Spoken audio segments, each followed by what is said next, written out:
Greetings everybody, my name is Emily and I'm of Pages in Ink, and today I want to share with you guys my favorite worlds. I think as a reader, and for a lot of readers, I think my favorite and probably your favorite thing about a book is the world in which you're living in while you're reading. Because for me, when I read to get away. I read for magic, I read for adventure. The things that I can't really get in reality. And having a well-built, very interesting world kind of helps me to enjoy my reading a little more. So I wanted to share with you guys today what my favorite worlds are. And if you want to let me know your favorite worlds, put it down in the comments below and we can talk about it. Or you can do like a response video, that would be cool. I don't know how you do that anymore because I haven't seen them lately, but you never know. So the first world I'm going to talk about is the world of the Darkest Minds, which is not a very happy world.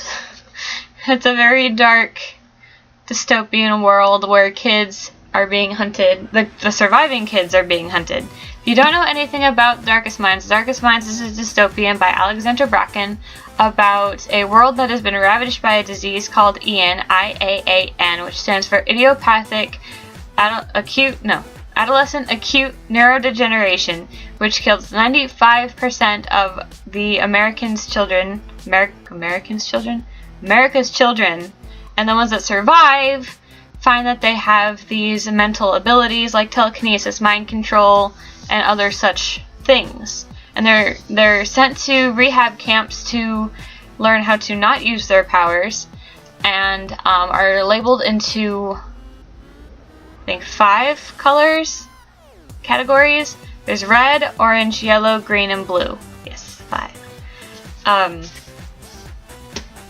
And what I like about the world is that, because even though, the kids are all crumbling, meaning like they're all being put into camps, like all the money is going to these camps, and like the economy is collapsed, so nobody's having a good time, which, is terrible, but it makes for a very good adventure and a very good survival situation. And even though I've never been put in a situation like that, I always found like apocalyptic stories and dystopian stories where the characters have to survive, and sometimes it means that they have to go into places for shelter and loot places to find food.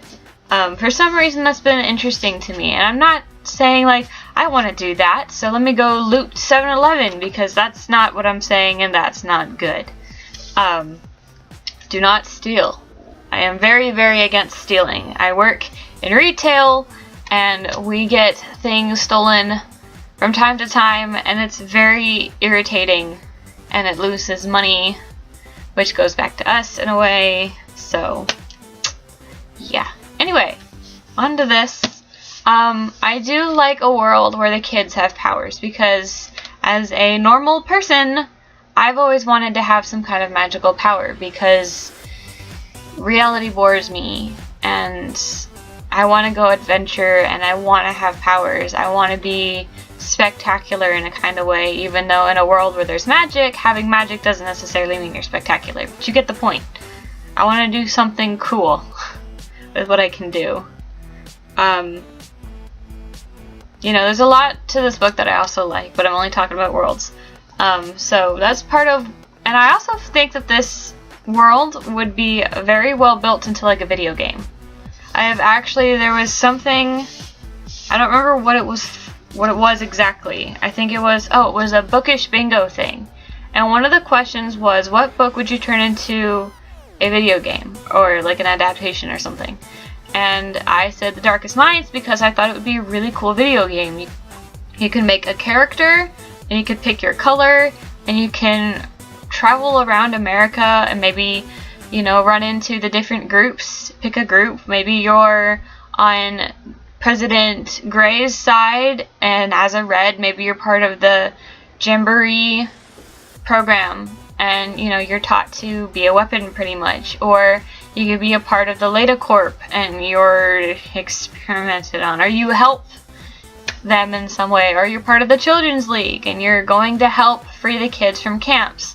or you're just wandering around surviving. Maybe you're looting things, or you're fighting skip tracers, you know, things of that nature. I think it'd be a very interesting video game, and I would definitely love to play that game. The next world I'm going to talk about is the world in Red Queen by Victoria Aveyard. If you don't know anything about this book, this is a kind of dystopian fantasy mix about a world where there are two types of people, red blood and silver blood. Silver-blooded people have magical powers, such as like the ability to control fire or electricity, you know, things like that. So, in this book, Mare, the main character, is a red blood, but she suddenly realizes that she has magical powers. Or magic powers, or abilities. I don't really know if they consider it magic or just like supernatural. But, you know, which is unknown in this world where silver bloods are powerful, this red suddenly has powers.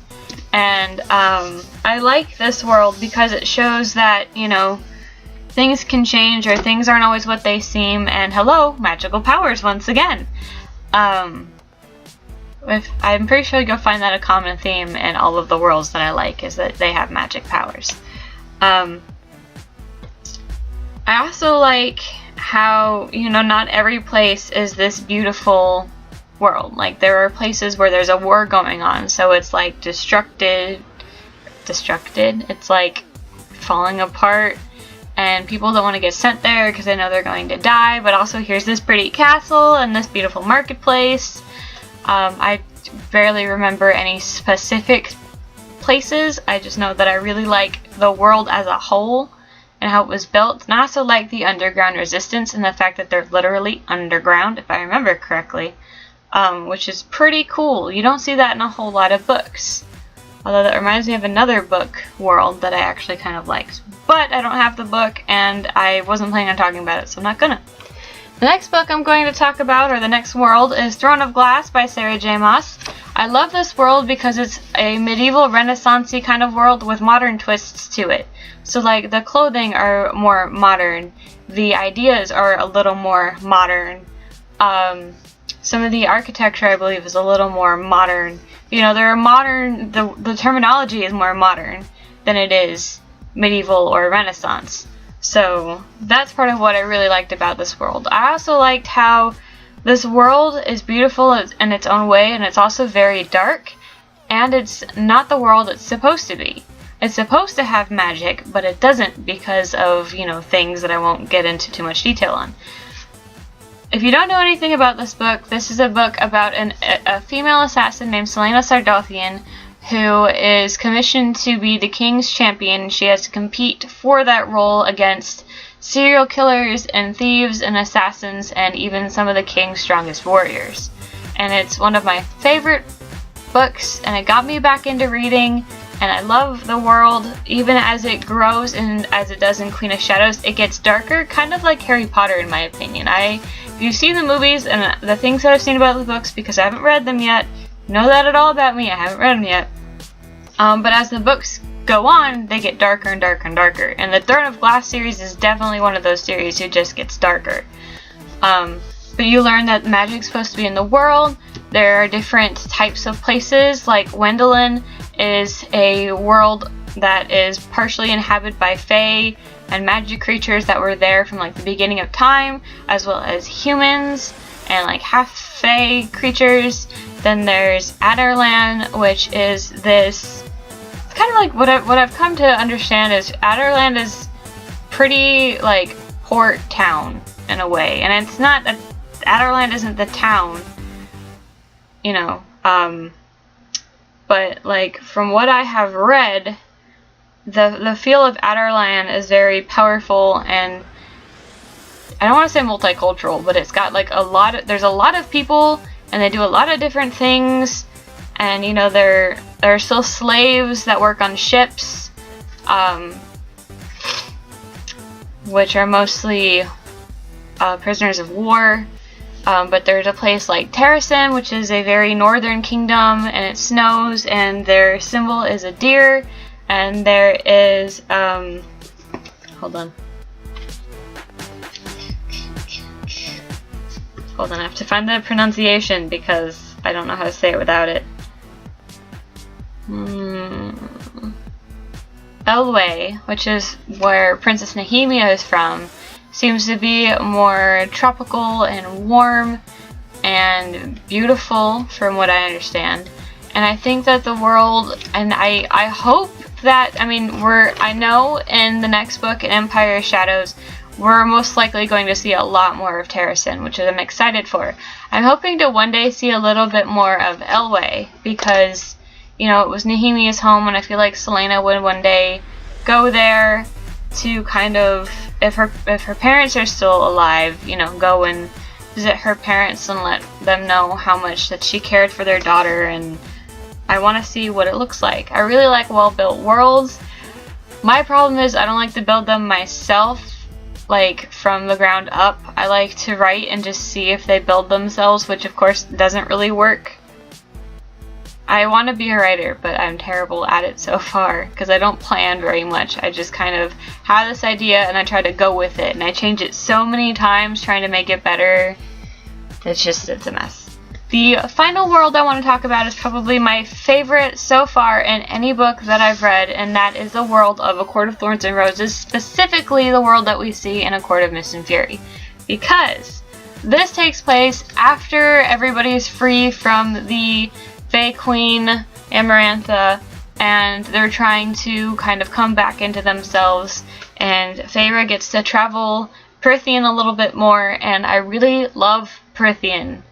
Every realm has their own magic, in a way. Every realm is unique. Every court, I guess is a better way of saying it, you know. The night court is best viewed at night. You know, the stars are probably some of the prettiest things to see, and that's why a lot of people in the night court spend most of the daytime sleeping and they come out at night. You know, and then there's also that secret society that I'm not going to talk too much about. Then there's, you know, the summer court, which is off by the sea, and, you know, Feyre even describes, like, the water kind of, she's feeling drawn to it. Of course, that's because of magic, but that's not entirely the point. And each realm is associated with different kinds of magic, like summer is water, autumn is fire, the spring court is shape-shifting, and the spring court, you know, it's all green and beautiful, and then there's that pond full of stardust. I think it was stardust. Or starlight. It was starlight. You know, the pond of starlight, and, you know, Tamlin's house is covered in flowers, and I personally would love to be there, and then I'd like to go to autumn and kind of spend some time in autumn, and then maybe go to the night court because I hear it sounds so pretty. And there's a whole bunch of different types of courts. So there's the day court, the dawn court, the night court, the winter court, the spring court, the fall court, and the summer court. 7. And each one, like I said, has their own magic. And it's just, to me, it's so well built and so pretty and so interesting that no matter how many times I try to not think about this book while I'm reading other things, or when I'm at work even, that's all I can think about. I'm like, oh, I want to go see this, I want to read about that, and I can't because it's not a real place, which breaks my heart. But, you know, I'm really excited for the next book, and I'm hoping to see more of the world, and maybe even either the continent or Hybern, the world, the island, the big island where the Fae King lives, even though he's not a good person, so being there is not going to be pretty and fun. But I just really love well-built worlds, and they really help to pull me into a story and make it a part of what I love. 3 of the 4 of the worlds that I talked about are from my favorite books that have stuck with me, and especially A Court of Mist and Fury, that's constantly been on my mind since I read it. I definitely recommend it. I definitely recommend Throne of Glass, and I definitely recommend The Darkest Minds. I also recommend Red Queen.